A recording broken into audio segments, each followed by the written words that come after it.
I decided to write Self Comes to Mind when I had enough new material on the neurology of consciousness. And in essence, as I say in the book, in the first section, to start over.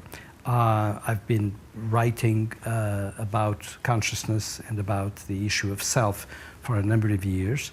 I have done quite a lot of research on it. But there are a number of things that I have said in the past, a number of formulations that I'm no longer happy with, or I was no longer happy with. And I was right not to be satisfied with what I had said before.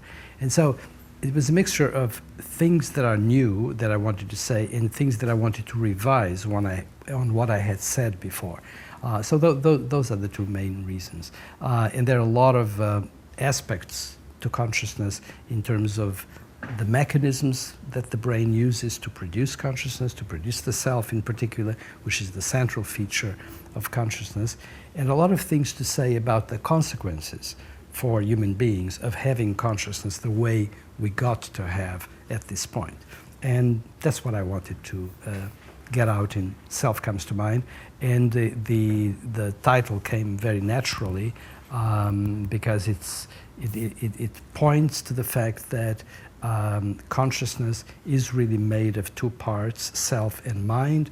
Mind, which is the basic component, a component that in fact animals have as well, and human beings always had.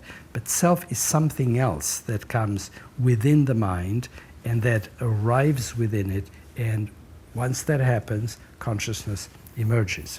And the subtitle of the book tells the rest, which is Constructing the Conscious Brain.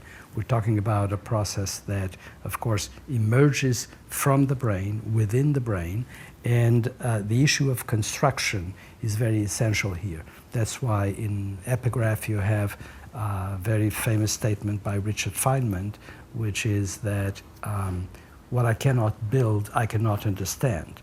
And there's an idea that by knowing how to build, by deconstructing the machine, you're going to be able to understand how it actually works.